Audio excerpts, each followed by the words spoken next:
নমস্কার। আজকের জার্নি শুরু হচ্ছে মাইসোর থেকে। Mysore to Jenukalugudda, Jenukalugudda to Mullayanagiri peak, Mullayanagiri peak to Sakleshpura, one night halt at Sakleshpura, next morning Sakleshpura to Mysore.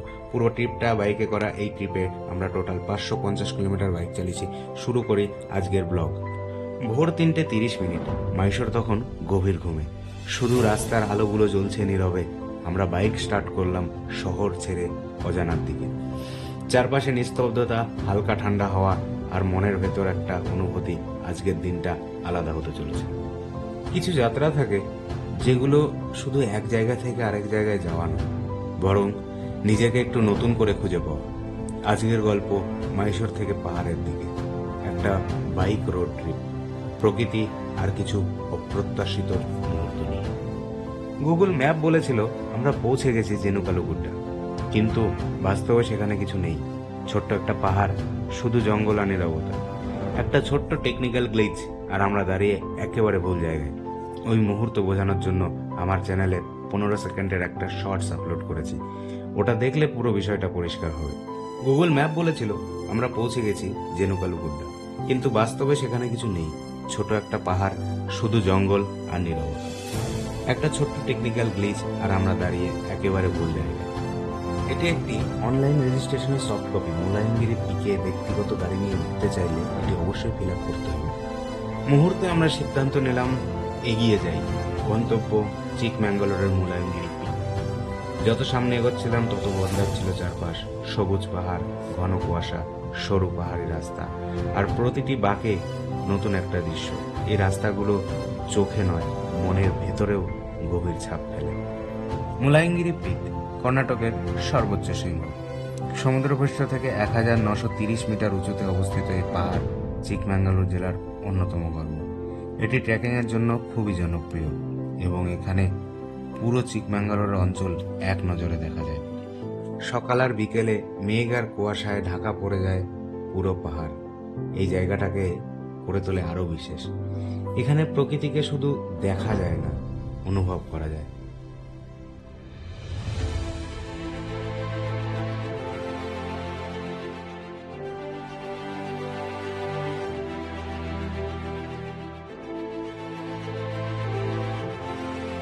মুলাইঙ্গিরি পিকের পথে উঠতে গেলে পিক থেকে 3 কিলোমিটার আগেই নিজের গাড়ি থামিয়ে দিতে হয়। তারপর ভরসা শুধু একটা জিপ, আর সামনে অপেক্ষা করা অচেনা পাহাড়।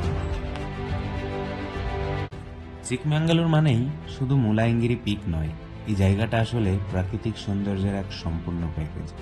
কুয়াশায় মোড়া পাহাড়, সবুজ কফি বাগান, আর শান্ত লেক, হীরাকোলালে লেক।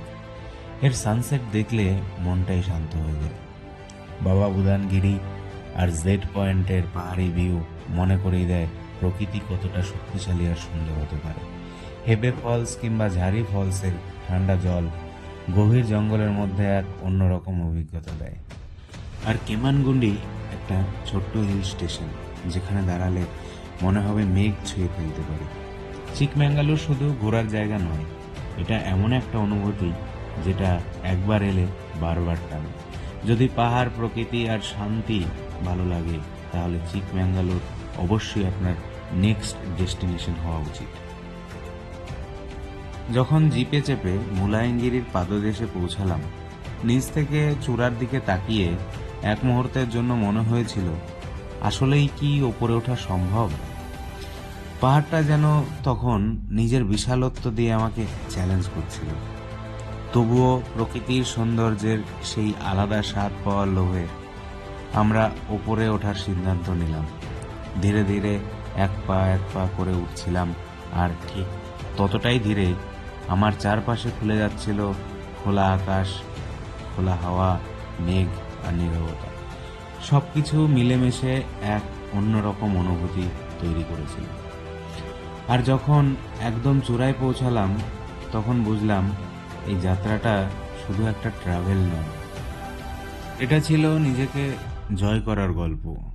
সত্যি, মুলাইঙ্গিরি এসে এই মুহূর্ত না অনুভব করলে যাত্রা অসম্পূর্ণ থেকে যায়। পাহাড়কে বিদায় জানিয়ে আমরা এগিয়ে গেলাম সকলেশপুরার দিকে। কফি বাগান, ঘন জঙ্গল, আর ধীরে ধীরে নামতে থাকা সন্ধ্যা। রাস্তার প্রতিটা মুহূর্ত নিজের মতো করেই সুন্দর। পরের দিন সকালে ব্যালকনির দরজা খুলতেই সামনে পাহাড়, ভেসে বেড়ানো মেঘ। এই ধরনের সকাল চুপচাপ মনে গেঁথে যায়।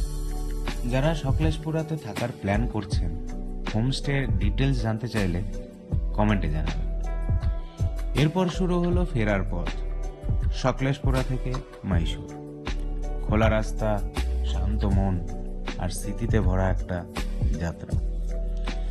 কিছু সুন্দর প্রাকৃতিক দৃশ্য আর আমাদের ট্রিমের কিছু স্মরণীয় মুহূর্ত। এই ট্রিপটা শুধু ভিডিও নয়, এটা একটা অনুভূতি। এই যাত্রাটা সম্ভব করার জন্য আমাদের পুরো টিমকে অনেক ধন্যবাদ।